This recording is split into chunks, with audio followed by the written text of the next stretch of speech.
Oke, bismillahirrahmanirrahim. Assalamualaikum warahmatullahi wabarakatuh. Waalaikumsalam warahmatullahi wabarakatuh. Alhamdulillahirabbil alamin. Wa bihi nasta'in wa ala umuri dunya waddin. Wassalatu wassalamu ala asrofil anbiya'i wal mursalin Sayyidina Muhammadin wa ala alihi washabihi ajma'in. Amma ba'd. Yang kami hormati Bapak Ustadz Imamul Arifin, yang kami hormati juga Bapak Masyuri selaku Ketua Takmir Masjid Menara MTS dan seluruh jajarannya, dan tak lupa juga jamaah Masjid Menara MTS yang berbahagia. Puji syukur kehadirat Allah Subhanahu wa taala yang telah memberikan nikmat dan hidayahnya kepada kita semua sehingga kita bisa bertemu secara online dalam pengajian pada subuh kali ini. Untuk pengajian pada subuh kali ini, insya Allah tema yang akan dibahas yakni tafsir Al-Quran. Selanjutnya, sholawat serta salam marilah kita curahkan kepada junjungan kita Nabi besar Muhammad SAW yang telah membimbing kita dari jalan yang gelap menuju jalan yang gelap yang terang benderang. Sebelum kita memulai pengajian pada subuh kali ini, alangkah baiknya kita buka terlebih dahulu dengan bacaan suratul Fatihah. Alladzina awwalulanil al-Fatihah.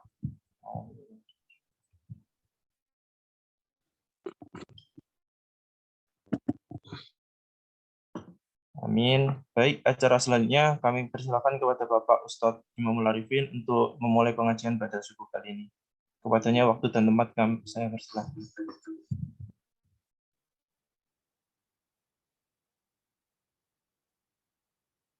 Baik, bismillahirrahmanirrahim. Terdengar ya? Jelas suara saya, Mas? Terdengar, Pak? Iya, jelas. Alhamdulillah. Bismillahirrahmanirrahim. Assalamualaikum warahmatullahi wabarakatuh. Innal hamdalillah nahmaduhu wa nasta'inuhu wa nastaghfiruh. Wa na'udzu billahi min syururi anfusina wa min sayyiati a'malina may yahdihillahu fala mudilla lahu wa may yudlilhu fala hadiya lahu. Asyhadu an la ilaha illallah wa asyhadu anna Muhammadan abduhu wa rasuluh la nabiyya ba'dah. Allahumma salli wa sallim wa barik wa karrim ala habibina wa syafi'ina wa qurrati a'yunina Muhammad wa ala alihi wa sahbihi sallim tasliman katsira, amma ba'd. Awal wa ta'lim wal ifada wal istifadah wa nahul intifa' lillahi ta'ala rabbi shrah li wa yassir li amri wahlul 'uqdatam min lisani yafqahu qawli, amin ya rabbal alamin. Ikhwatal iman, jamaah sekalian, para jamaah Masjid Manarul Ilmi yang semoga senantiasa dirahmati oleh Allah dan terus dijaga oleh Allah untuk tetap bisa istiqamah dalam mendapatkan hidayah, mencari ilmu bersama, duduk di taman-taman surga, walaupun masih belum bisa bertemu secara tatap muka. Semoga nilainya sama dengan kita bertatap muka. Allahumma amin.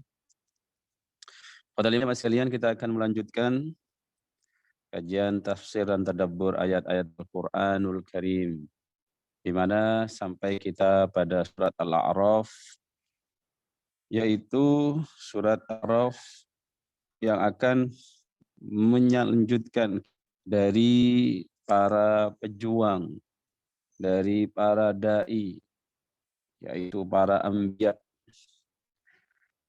dan juga harapannya bisa kita ambil sebuah hikmah dari perjuangan ini agar kita tidak mudah putus asa dalam menyampaikan risalah, dalam menyampaikan kebaikan terkhusus kepada keluarga kita, karena memang dakwah yang paling berat adalah berdakwah terhadap keluarga kita masing-masing. Ya, ini dimulai dari surat Al-A'raf ayat ke-65. Saya bacakan dan langsung saya bahas, dikarenakan memang kita ambil per kisah, dan ini hanyalah cuplikan-cuplikan dari kisah-kisah yang stressingnya ada pada apa? Perjuangan dakwah itu ternyata tidaklah semudah yang kita bayangkan. Dan jangan mudah mengukur keberhasilan dakwah itu pada perubahan objek dakwah, apalagi perubahan yang instan. Kita sudah mempelajari bersama dan belajar bersama tentang kisahnya, cuplikan kisah Nabi Nuh yang masa berdakwahnya ratusan tahun, tetapi pengikut dakwahnya tidaklah lebih dari ratusan orang. Apalagi kita hanyalah orang biasa, bukanlah seorang nabi atau bukanlah seorang rasul. A'udzu billahi minasyaitonir rajim. Bismillahirrahmanirrahim.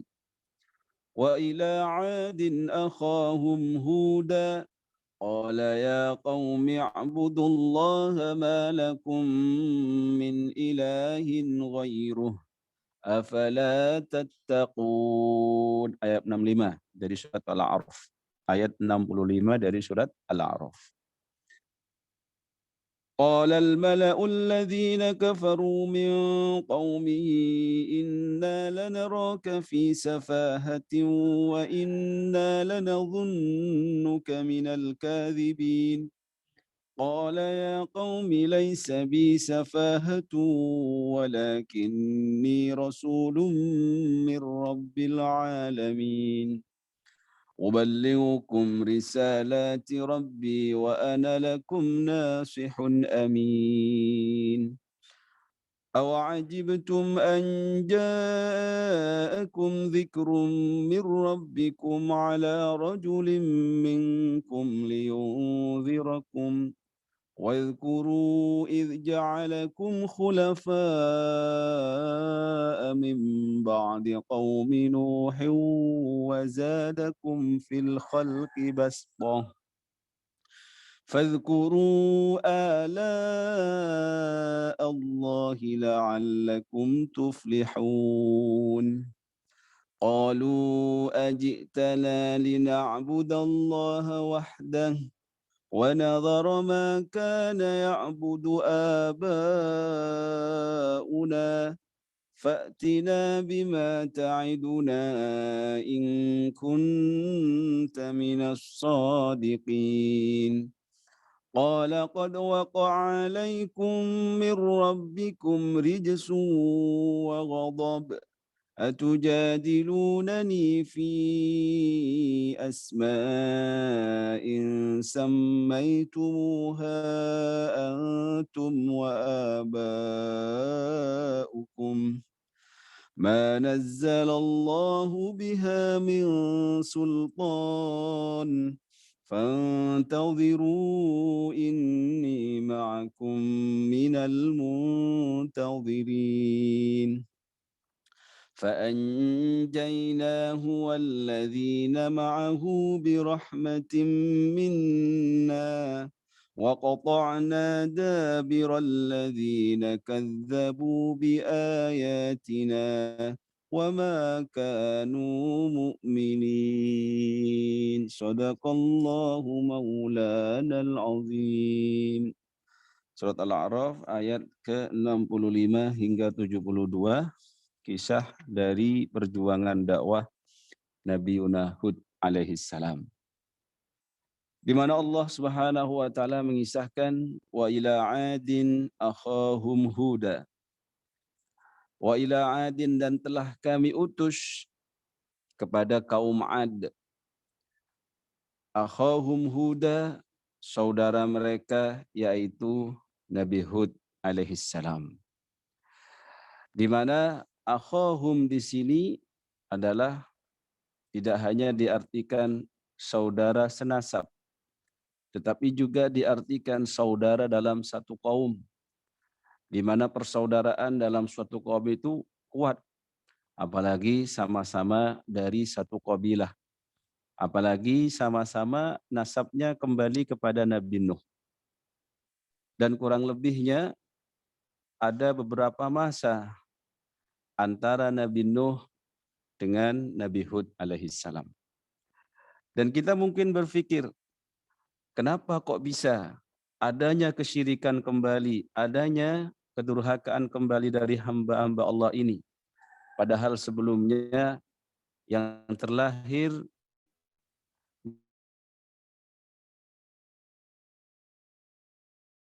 dari Nabi Nuh.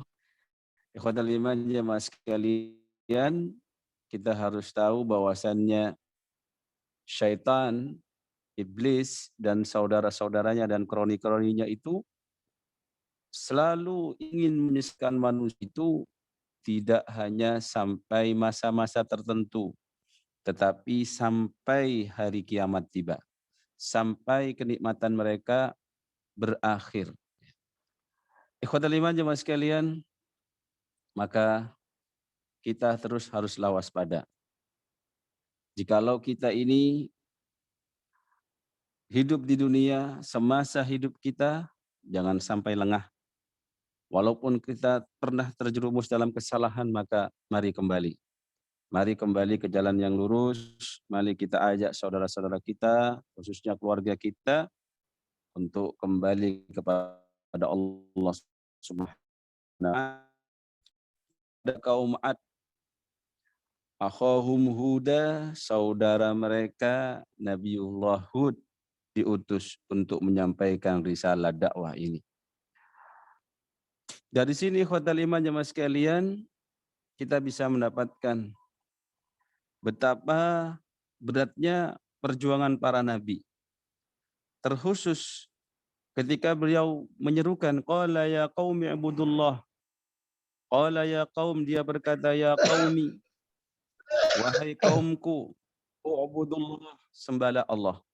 Al-qaum di sini kita pernah menyampaikan bahwasannya diitlaqkan sebagai kaum pada gerombolan atau sekelompok komunitas laki-laki, di mana kaum ini biasanya diungkapkan kepada golongan laki-laki, walaupun terkadang ada juga di dalamnya wanita, yaitu masuk terkadang begitu. Tapi umumnya kita dikatakan ya kaum, ini adalah laki-laki. Qala ya qaumi ibudullah ma lakum min ilahin ghairuh. Ubudullah, sembahlah kalian semua kepada Allah. Malakum, tidaklah bagi kalian itu min ilahin ghairuhu, tidaklah ada Tuhan yang wajib kalian sembah, yang pantas dan layak kalian sembah, ghairuhu, kecuali Allah Subhanahu wa Ta'ala. Afala tattaqun, apakah kamu ini tidak takut? Apakah kalian ini tidak bertakwa? Padahal nenek moyang kalian sudah mengajarkan, yaitu Nabi Nuh alaihi salam. Bahkan kejadian-kejadian dari sebelum itu sudah memberikan pembelajaran bagi kita, bagi kaumnya, untuk tidak menyekutukan Allah Subhanahu wa Ta'ala. Afala tattaqun. Namun apa jawabannya? Qala al-mala'u alladhina kafaru min qaumih. Qala, mereka berkata, al-mala'. Al-mala' ini adalah orang-orang yang memimpin, orang-orang yang memiliki kekuatan, aisadatuhum. Karena kita ketahui bahwasannya terkadang orang ketika memiliki kekuatan, memiliki pengaruh, ya, memiliki memiliki kekuasaan, maka sulit untuk menerima kebenaran. Ya. Di sini ikhwatal iman, pelajaran jangan sampai kita terlanjur sukses, menjadi orang besar, menjadi orang yang berkuasa, namun belum beriman. Karena biasanya para orang-orang kafir yang sudah sampai pada derajat ini, sampai pada derajat inad. Inad, menentang, bahkan mereka mati dalam kekufuran. Begitu juga istilah al-mala, yaitu jumhur wasadah wal qadah minhum. Dalam tafsir disebutkan bahwa al-mala ini adalah para pemimpinnya, para penguasanya. Terkadang kekuasaan mereka yang menghalangi mereka untuk beriman. Terkadang kepentingan mereka yang mereka dalam pandangan mereka, kalau saya nanti menjadikan dia sebagai pemimpin, bagaimana kepemimpinan saya? Padahal Islam ini Ketika dia memeluk Islam yang memimpin jadi tetap pemimpin. Bagaimana Nabi SAW ketika Fathu Mekah yang masuk ke rumahnya Nabi Sufyan maka dia aman. Ini yaitu menjadikan dia tetap mulia. Dengan keislamannya pun tetap dia mulia. Siapa yang berislam walaupun dia adalah seorang raja maka dia tetap adalah seorang raja. Wa ila adin akhahum huda qala ya qaumi ibudullaha ma lakum min ilahin ghairuh afala tattaqun. Tetapi jawaban mereka sungguh-sungguh menyakitkan. Qalal mala'ul ladzina kafaru min qaumihi. Berkatalah para penguasa, para pemimpin, para sadah mereka dari kaum mereka yang mereka kufur terhadap dakwahnya Nabi Hud ini, inna lanaraka fi safahah. Inna sesungguhnya kami lanaraka melihat kepadamu fi safahatin, adanya gangguan kejiwaan, adanya kebodohan. Safaha itu safih. Kalau sufaha jamak dari safih.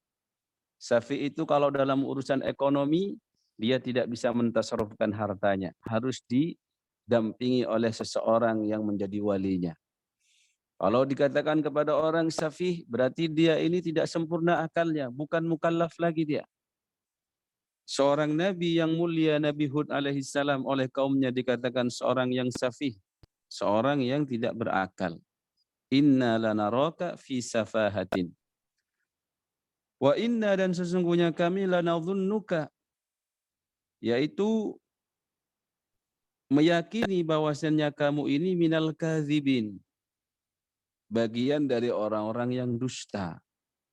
Jadi khadaliman, kalau seorang nabi saja didustakan, kalau seorang nabi dalam dakwahnya saja dikatakan sebagai orang yang gila, orang yang safi, orang yang bodoh, ya bagaimana dengan kita gitu ya. Terkadang kepentingan, terkadang kekuasaan, terkadang keegoisan itu menutup kebenaran dari matanya. Sehingga melihat sebuah yang benar itu adalah sebuah kesalahan, melihat sesuatu yang masuk akal itu menjadi sesuatu yang tidak masuk akal dan lain sebagainya. Apalagi yang dia lihat tidak masuk akal.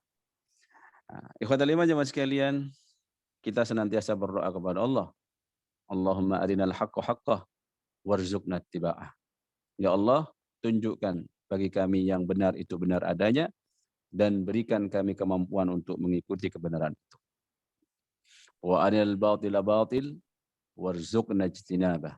Dan juga tunjukkan kepada kami ya Allah yang batil itu batil dan berikan kami rizki untuk bisa menjauhinya.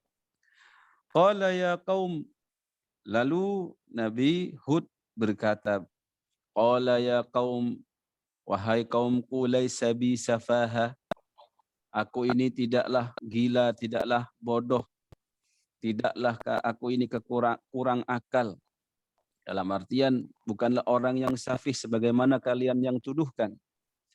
Walakinni, tetapi aku ini adalah rasulun, utusan mir rabbil alamin, dari Tuhan semesta alam yaitu Allah Subhanahu wa taala.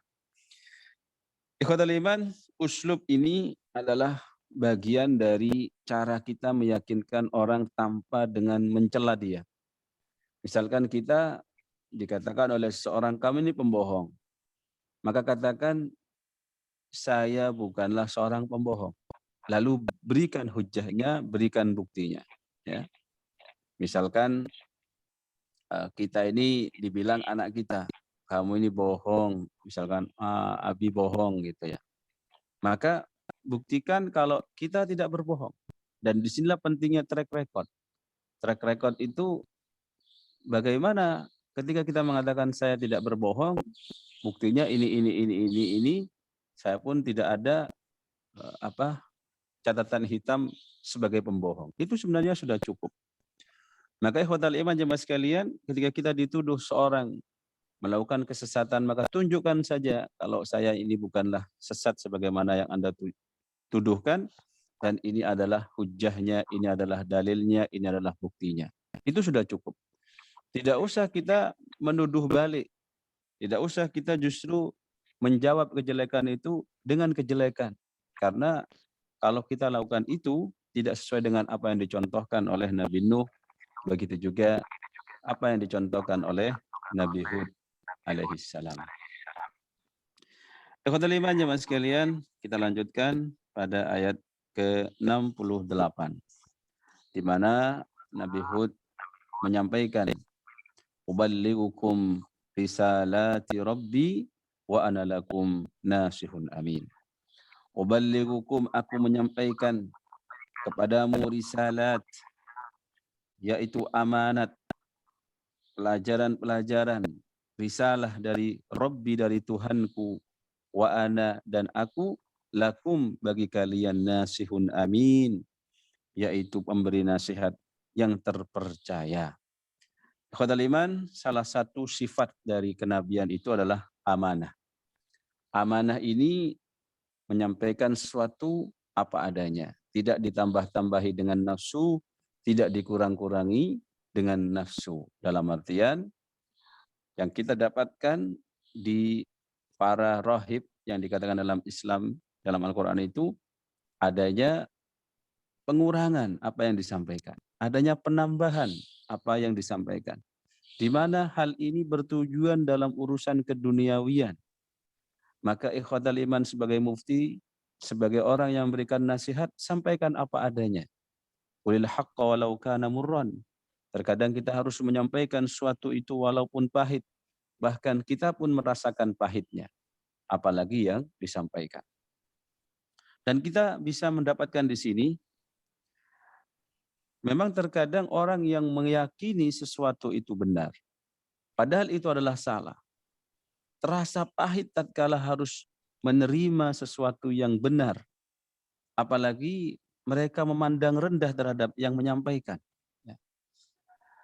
Oleh karenanya nabi-nabi yang diutus oleh Allah Subhanahu wa taala ini biasanya juga berasal dari mereka yang terhormat, dari nasab terbaik. Begitu juga Nabi Muhammad SAW dikirim oleh Allah dari nasab yang terbaik. Begitu juga Nabi Hud alaihissalam ini merupakan dari nasab yang pilihan di antara mereka. Ikhwatal iman jemaah sekalian, kemudian Nabi Hud memberikan argumentasinya. Awa ajibtum, apakah kalian ini takjub?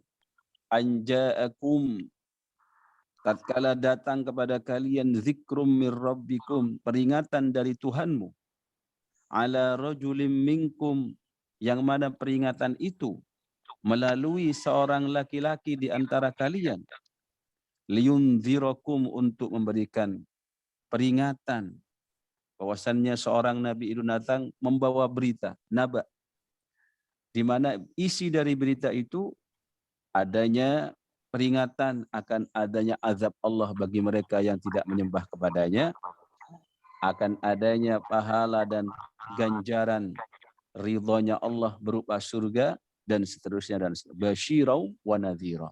Ada kabar gembira, ada juga kabar buruknya. Ya. Wadhkuru, dan ingatlah, idh ja'alakum khulafa min ba'di qaumi Nuhin. Ya. Di sini Nabi Hud mengingatkan kepada mereka terhadap nikmat-nikmat yang sudah mereka dapatkan dari Allah Subhanahu wa taala. Ketika mereka ini menjadi khulafa, khalifah, di mana seorang manusia ini diberikan oleh Allah servis yang luar biasa menjadi khalifah fil ard, memanfaatkan setiap apa yang ada di muka bumi ini untuk kepentingannya. Dan itu memang menjadi keistimewaan bagi kita setiap manusia. Apalagi ya, Allah berikan lebih, maka seharusnya syukurnya pun lebih, ibadahnya pun lebih, walaupun Allah tidak mengharapkan itu dari hamba-hambanya.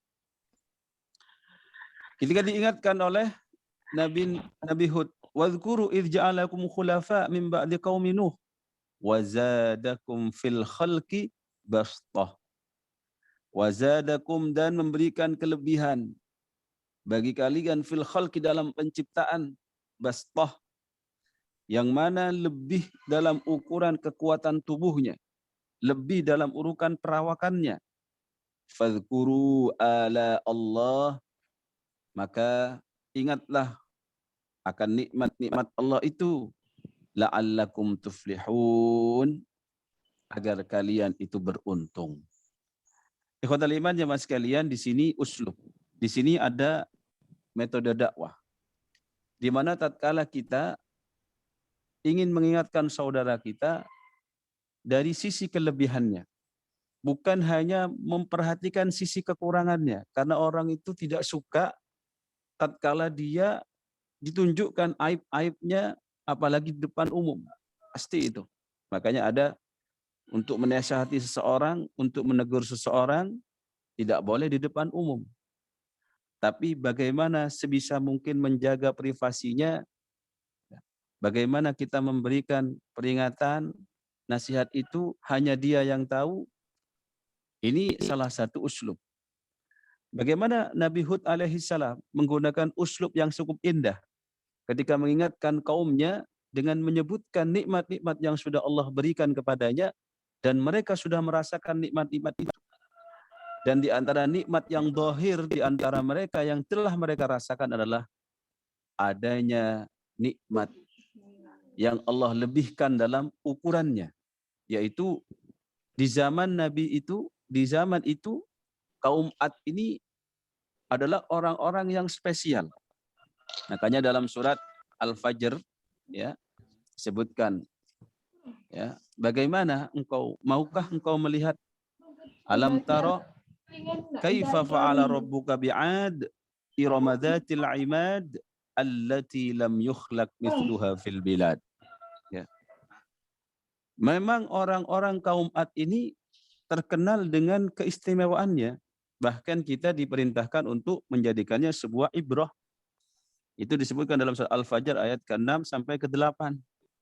Alam tara, tidakkah engkau melihat kaifa fa'ala rabbuka bi'ad, bagaimana Allah Subhanahu wa taala memperlakukan kaum Ad, irama dzatil 'imad, yaitu penduduk Iram, ibu kota kaum Ad yang mempunyai bangunan-bangunan yang tinggi, allati lam yukhlaq mithluha fil bilad, yang belum pernah dibangun suatu kota seperti itu di negeri-negeri lain. Jadi ikhwatal iman, kaum Ad ini sangat-sangat luar biasa dalam urusan perawakannya. Ya, bahkan Nabi Hud sendiri, kalau kita pernah berziarah, kalau ada rizki, bisa ada makbarahnya Nabi Hud itu yang dikenal sebagai makbarah dia di Yaman ya. Dan memang kalau kita baca tafsirnya memang arahnya ke sana. Di Ahqaf, namanya Wadil Ahqaf. Yang mana di situ adalah pegunungan pasir yang cukup luar biasa, tidak ada tumbuhannya, tapi luar biasa mereka ini. Kalau kita mengacu kepada perawakan dari, kalau lihat kuburannya Nabi Hud itu saja, besarnya luar biasa begitu. Karena saya pernah di sana ya, pernah kita melakukan rihlah ya, dan ziarah gitu. Ya, kita melihat, besar sekali memang. Ya. Kalau melihat bagaimana Allah Subhanahu wa taala berfirman, di mana wazadakum fil khalqi basta, dalam tafsir Ibnu Katsir itu disebutkan aizada hulakum, Allah memberikan kelebihan dalam ketinggiannya, tingginya mereka ala nas basta ya. Ai ja'alakum atwal min abna jinsikum, bahwasannya Allah itu menjadikan dia lebih tinggi dibandingkan yang lain ya. Nah, ini khawatir iman menjadi sebuah tadabbur untuk kita. Bahwasannya terkadang ada orang itu makannya sama tapi perawakannya lebih besar dibandingkan yang lain. Bahkan ini makannya ini banyak tapi kurus saja, enggak gemuk-gemuk gitu ya. Ada yang makannya biasa saja, tapi ragangan ini tuh gede dur gitu. Nah, itu nikmat. Ya. Beda ya, beda kasus kalau memang ini ada orang ini makannya banyak tapi kurus, bisa dicek takutnya itu memang ada kerasukan ya, sehingga ada pihak ketiga yang makan ya, perlu diruqyah gitu. atau mungkin cacingan atau dan lain sebagainya. Tapi ada memang makannya sama, ya, tapi jumbo dia ini, ya. Ini perlu diingatkan. Ayo nak, kamu ini sudah Allah kasih nikmat, ya. Tubuhnya besar, sehat, ganteng, luar biasa. Jangan sampai kamu itu seperti kaum Ad. Kaum Ad itu Allah berikan dia wazadakum fil khalqi bastah. Sudah diberikan kelebihan dalam urusan apa? Perawakannya, sudah diberikan kelebihan dalam urusan apa? Kekuatannya, sampai-sampai mereka dengan itu mereka sombong, akhirnya lupa akan nikmatnya Allah. Maka diingatkan oleh Nabi Hud, fadhkuru ala Allah la'allakum tuflihun. Ayo ingat, itu adalah nikmat Allah agar kalian itu beruntung. Ternyata jawabannya di ayat ke-70. Qalu, mereka berkata, ajitana, apakah kamu ini datang kepada kami? Lina'budallah wahdah, agar kami ini menyembah kepada Allah satu-satunya Tuhan. Wa nadhara ma kana ya'budu aba'una. Kemudian wa nadhara, dan kami meninggalkan, untuk kami tinggalkan ma kana ya'budu aba'una, Tuhan-Tuhan yang telah disembah oleh nenek moyang kami. Ini jawabannya apa? Culas, ya, culas. Bahkan sampai pada derajat nantang, Bapak Ibu. Fa'tina bima ta'iduna, kata dia. Kalau begitu, kalau kami kan tidak percaya terhadap dakwah, fa'tina bima ta'iduna. Silahkan saja, datangkan apa yang sudah kamu janjikan itu. In kunta minas shadiqin, kalau kamu benar-benar dari golongan orang-orang yang benar. Maka dari sini, ini pastinya berlalu berhari-hari, bertahun-tahun, ya, di mana Allah Subhanahu wa Ta'ala telah memberikan mereka waktu untuk bertadabbur, untuk berfikir, dan mengutus Rasulnya, mengutus Nabinya, ini agar Allah ini memastikan, dalam artian membuktikan kepada kita bahwasanya tidaklah diazab oleh Allah kecuali orang-orang yang zalim. Ya. Bahkan tidaklah dimasukkan ke neraka oleh Allah kecuali orang-orang yang zalim. Dan ini salah satunya orang yang zalim. Diberikan azabnya sejak di dunia sampai di akhirat. Ikhwatal iman jemaah sekalian, lalu Nabi Hud menyampaikan. Qala, dia pun berkata. Nabi Hud menjawab, qad waqa'a alaikum, benar-benar telah jatuh, telah datang terhadap kalian, mir rabbikum, dari Tuhan kalian, rijsun wa ghadab, yaitu kemungkaran, kemurkaan, kebencian. Rijsun diartikan kebencian, wa ghadab, dan kemurkaan. Kenapa? Karena sudah diutus, dan Allah tidak akan mengazab seseorang, satu kaum, kecuali sudah memberikan dakwah. Dan salah satu ciri agama samawi adalah adanya utusan yang menyampaikan sebagai Rasulullah, sebagai Nabiullah, agar mereka ingat akan nikmat-nikmat yang sudah Allah berikan. Kata Nabi Hud, atujadilunani, apakah kamu ini hendak mendebatku fi asma'in sammaitumuha antum wa aba'ukum? Apakah kalian ini mau mendebatku untuk tidak menyembah Allah dan menukar sembahan itu dengan hanya menyembah berhala-berhala yang engkau berikan nama? Sehingga mereka mempunyai nama-nama berhala itu untuk dijadikan Tuhan. Mereka tidak puas dengan apa? Dengan satu Tuhan. Tetapi mereka menyembah beberapa Tuhan. Dan ini petunjuk bagi kita, ikhwatal iman. Kalau kita memiliki bapak, memiliki nenek moyang, kalau memang adat istiadatnya, kebiasaannya menyebabkan kita jatuh kepada kesyirikan, menyembah kepada selain Allah, maka cukup kita kenang saja. Tidak harus kita terus mengikuti, terus merasa berat untuk tidak mengikuti. Bahkan dalam urusan wasiat, dalam urusan waris saja, kaidah bahwasannya la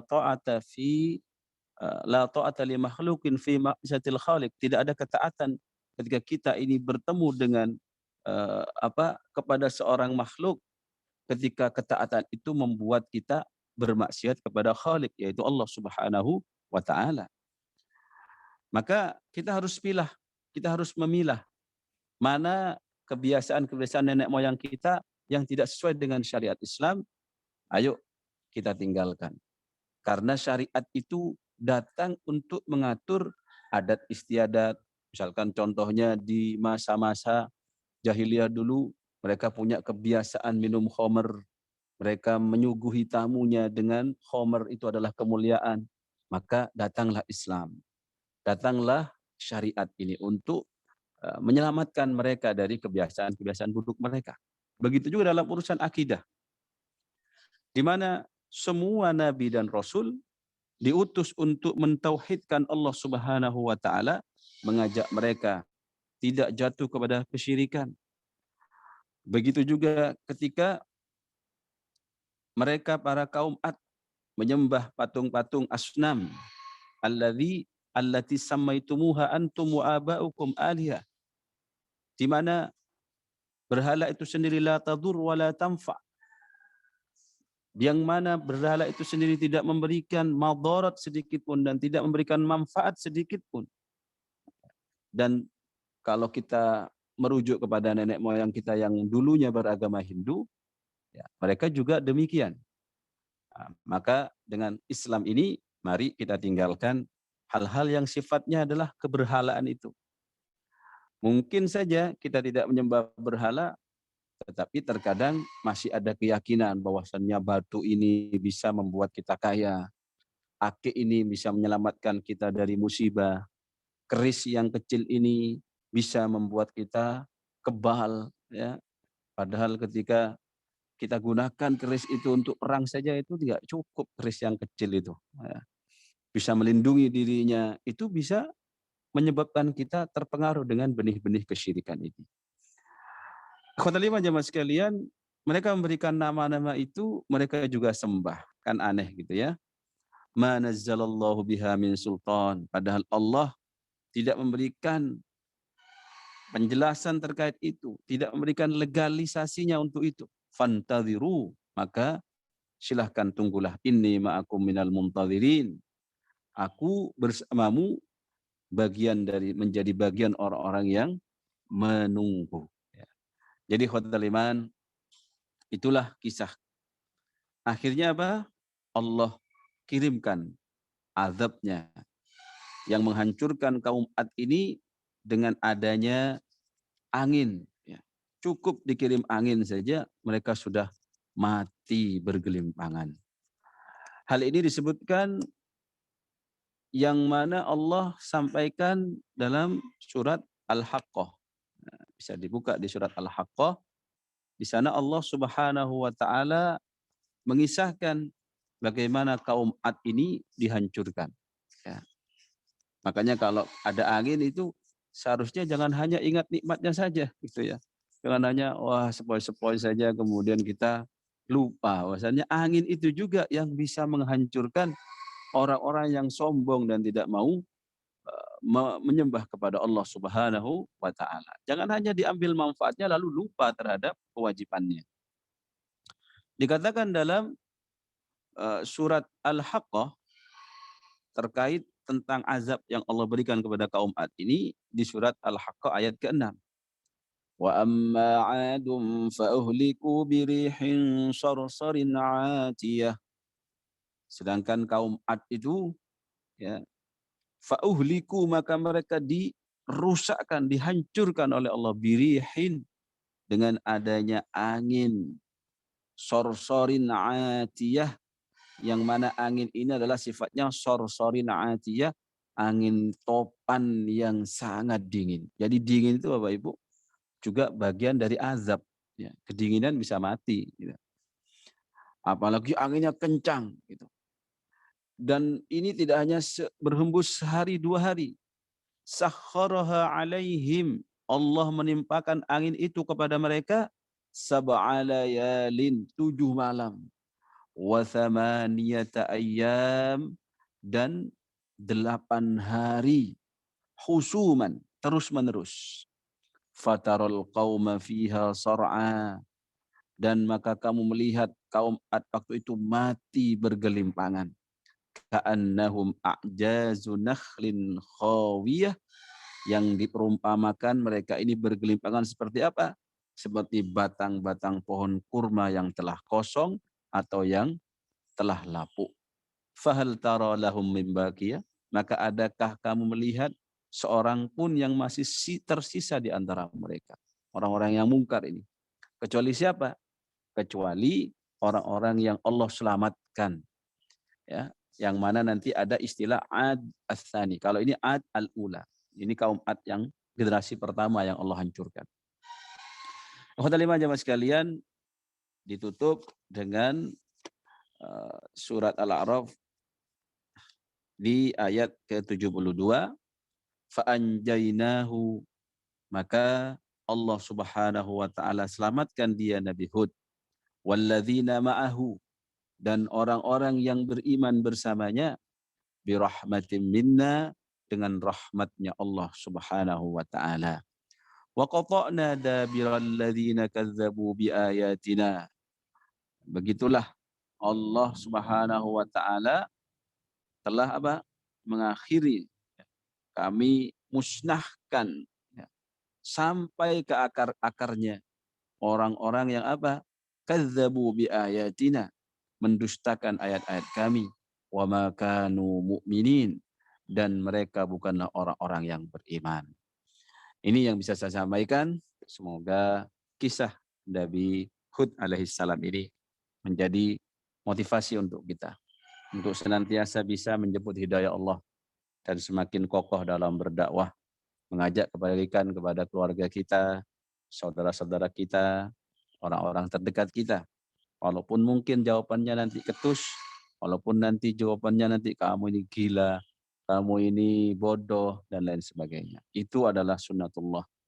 Sehingga ikhwatal iman, jangan mudah menyerah dan jangan mudah berputus asa. Terkadang keputusasaan itu membawa kita ke dalam kebatilan atau dalam ketidakberuntungan. Ya, misalkan kita punya anak, akalnya luar biasa, akhirnya karena putus asa, wis karepmu nak mlebu neraka, wis karepmu, wis gak ngereken aku. Nah, ini pedaleman emang perlu kita refresh terus. Insyaallah itu dari kisah Nabi Hud alaihissalam. Semoga kita diberikan juga kemudahan, mungkin kalau ada mau ziarah religi ya, atau mau bertadabbur alam ya. Nah, sewaktu itu pernah juga para kiai itu berkunjung ketika kami kuliah itu di Yaman ya. Itu para kiai Gus Ali Masuri dan Kiai Ihya Ulumuddin Pujon ini berkunjung ke sana dan juga belajar terhadap dari alam itu sendiri. Kayak gini ya. Ya, kok bisa orang hidup ya di di gunung yang tandus begitu. Bahkan nanti kalau kita lihat bagaimana mereka dengan kekuatannya, dengan dengan keperawakannya itu, tanhitunal jibal ya. Nanti kaum-kaum sebelumnya itu luar biasa Allah kasih kenikmatan itu ya. Bisa menjadikan rumah-rumah dari gunung-gunung yang dipahat ya, dan lain seterusnya. Ini ikhwatal iman, apalagi kita ini, renungannya adalah apalagi kita yang di Indonesia ini. Allah yang kita diberikan nikmat begitu luar biasa dari tanah kita, dari tumbuhan yang ada di sekitar kita. Kalau kita semakin kufur, Allah jangan-jangan ini ya Allah turunkan azabnya melebihi mereka. Nauzubillahi min dzalik. Semoga bermanfaat khususnya bagi yang menyampaikan. Subhanakallahumma wa bihamdika asyhadu an la ilaha illa anta nastaghfiruka wa natubu ilaik. Wassalamualaikum warahmatullahi wabarakatuh. Waalaikumsalam warahmatullahi wabarakatuh. Warahmatullahi wabarakatuh. Monggo. Sehat, Terima Pak kasih Wahyudi. kami sampaikan. Mungkin dari para jamaah ada yang ingin bertanya, monggo dipersilahkan. Mungkin ada yang mau menambahkan atau mau testimoni. Monggo. Bapak-bapak. Oke, tanya Ustaz. Monggo, Pak. Oke. Tadi kan menarik yang disampaikan tadi bahwa ketika dakwah belum sampai pada satu kaum, maka kaum itu tidak akan diadab gitu ya. Betul. Apakah itu boleh misalnya diperluas ketika dakwah itu belum sampai pada kaum tertentu, maka nanti ketika di akhirat nanti kaum itu nggak akan diminta pertanggungjawaban karena memang belum sampai gitu ya. Atau bahkan lebih kritis lagi begini, misalnya seseorang yang memang sejak awal sudah dilahirkan di keluarga non-muslim. Artinya dia sudah sejak awal meyakini agama yang bukan Islam gitu ya. Ya. Sehingga untuk didakwai juga susah, artinya dia sudah punya prinsip sendiri gitu kan. Apakah yang semacam itu juga bisa masuk kategori yang dakwah belum sampai kepada yang Baik. bersangkutan gitu ya. Oke, terima kasih. Terima kasih, Masya Allah. Ikhwatal iman jemaah sekalian, dalam urusan Allah tidak mengazab, ya, orang-orang yang tidak sampai dakwah kepadanya ini harus diperhatikan, ya, bahwasannya tidak mengazab ini orang yang memang tidak ada kesempatan untuk mendapatkan dakwah itu dalam artian apa? Orang ini mungkin dia ini hidup di pedalaman gunung atau di pedalaman hutan, ya, tidak sampai dakwah. Tapi kalau kita ini di zaman sekarang, ya, di mana kita ini memiliki akses, ya, yang cukup luar biasa dengan internet, dengan apapun itu, ya, kuotanya banyak, ya, kuotanya banyak, ternyata dia tidak mau belajar Islam, ya ini beda, ya. Atau bahkan orang yang dia ini hidup di tengah-tengah keluarga yang non Muslim, ya, nah, itu tidak masuk di situ. Betapa banyak itu orang, contohnya Nabi Ibrahim, dia hidup di kalangan orang-orang menyembah berhala, tapi dengan akalnya, ya, dengan akalnya dia bisa membedakan mana yang benar dan mana yang salah, kan begitu. Kemudian juga ikhwatal iman jemaah sekalian, ya, beda, ya, kondisinya orang yang mana kondisinya dalam surat Al-Isra ayat 15 itu kan, wa ma kunna mu'adzibina hatta nab'atsa rasula. Sedangkan kita saat ini sudah diutus rasulnya, yaitu Nabi Muhammad SAW, yang diutus kepada semua kaum, ya. Jadi kalau dulu rasul-rasul itu diutusnya memang kepada kaum tertentu. Jadi rasul ini, nabi ini diutus ke kaum ini. Ini Nabi Lut diutus ke kaum Lut. Ini makanya nanti kita akan wa ila adin, ya kan, akhahum huda. Yang sebelumnya nanti itu terus. Tetapi ingat bahwasannya laqad ja'akum rasulun min anfusikum azizun 'alaihi ma anittum harisun 'alaikum bil mu'minina raufur rahim. Itu Nabi Muhammad diutus itu adalah lil alamin, ya, sebagai rasul khatamul anbiya, penutup akhir, dan juga diutus kepada al alam kafah, ya, semua, ya, semua golongan, semua kaum, semua status, semuanya. Nah, tapi kalau dulu masih diutus, ya, di mana nanti kita akan dapatkan ini kisah-kisah cuplikan-cuplikan di surat Al-A'raf yang akan kita pelajari ini, ya, wa ila tsamuda akhahum sholiha. Jadi Nabi Soleh diutus ke kaum Tsamud. Kemudian nanti kita lihat yang barusan kita bahas, ya, yaitu wa ila adin akhahum huda, dan sebelumnya juga yaitu Nabi Nuh, ya. Ini ikhwatal iman yang harus kita perhatikan. Jangan kita menggeneralisir wa ma kunna mu'adzibina hatta nab'atsa rasula. Jadi makna ayat ini ditegaskan, ya, bahwasannya dalam sebuah hadis itu juga arba'atun yaumal qiyamah, ya, orang yang nanti tidak mendapatkan pertanyaan, ya, yang bebas dari azab Allah, itu diantaranya apa? Rajulun asammu la yasma' syai'a. Orang dilahirkan dalam keadaan buta, tuli, ya, tidak bisa nyampe dakwah ke situ. Jadi kalau panjenengan diberikan anak-anak yang disabilitas seperti itu titipan surga. Itu titipan surga itu. Dalam artian apa? Itu wangi-wangian surga. Yang penting panjenengan sabar, kemudian dirawat saja, sudah, ini selesai, ini tugas kita itu selesai. Jadi Ini salah satu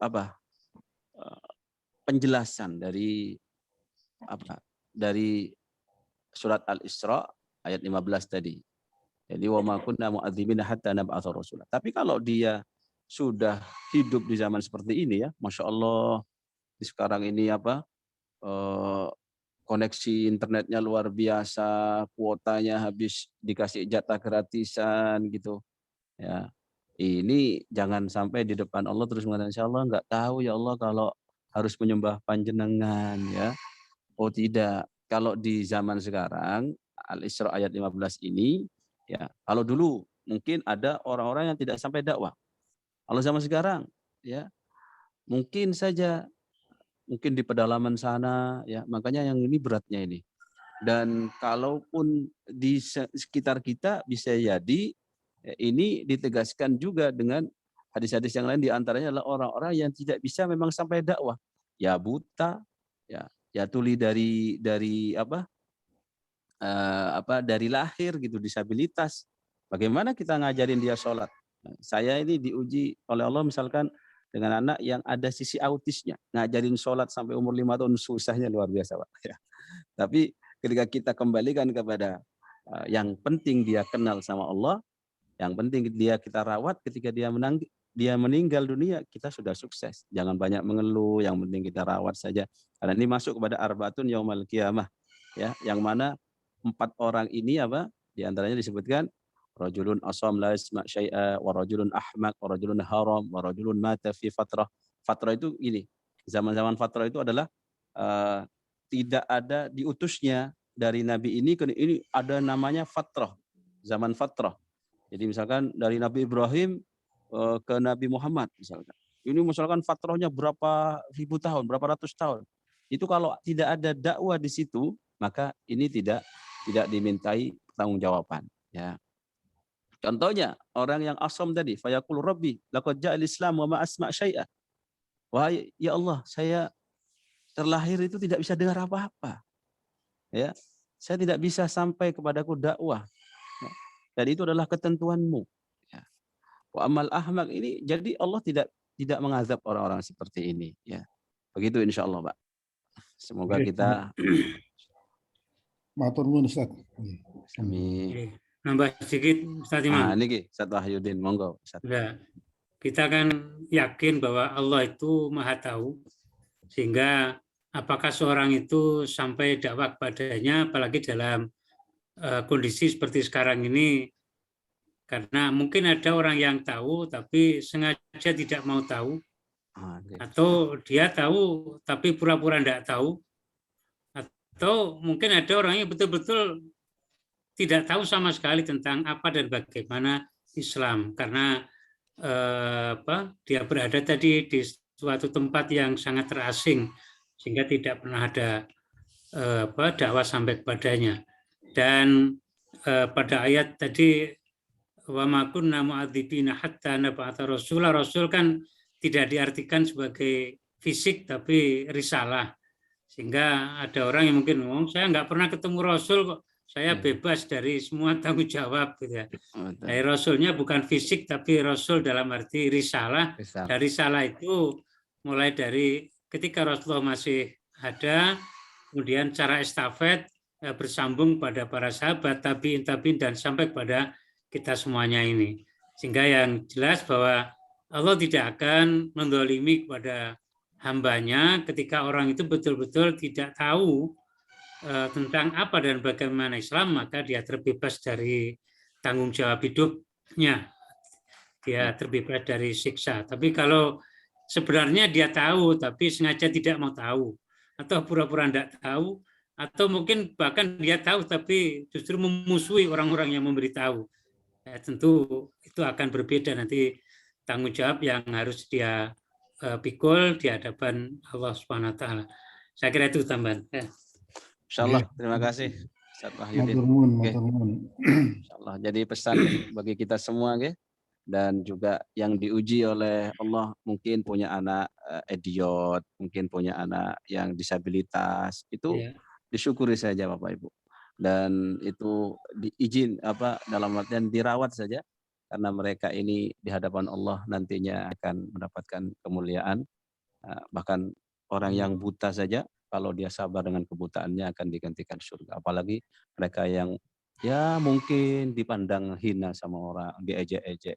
Kita yang punya anak seperti itu nggak usah minder. Wah, ini titipan Allah di surga. Kalau saya bisa rawat dia bisa jadi dia yang akan menggondol saya nanti di surganya Allah. Terima kasih semuanya. Terus Ustadz Wahyudin yang sudah memberikan penambahan yang luar biasa.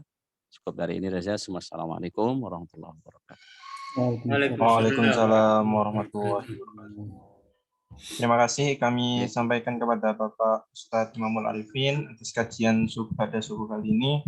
Terima kasih juga kepada seluruh jamaah Masjid Manarul Ilmi ITS yang telah hadir. Sekian pengajian pada subuh hari ini. Saya selaku moderator mohon maaf apabila ada tutur kata dan tindak tanduk yang kurang berkenan. Baik, mari kita akhiri bersama dengan doa kafaratul majlis. Subhanakallahumma wa bihamdika asyhadu an la ilaha illa anta astaghfiruka wa atubu ilaik. Saya akhiri. Wassalamualaikum warahmatullahi wabarakatuh. Waalaikumsalam warahmatullahi wabarakatuh. Terima kasih Ustadz. Sami-sami Pak. Off dulu nggih. Nggih, hatur nuwun. Semuanya terima kasih. Mas Ainul Yakin, terima kasih. Mau.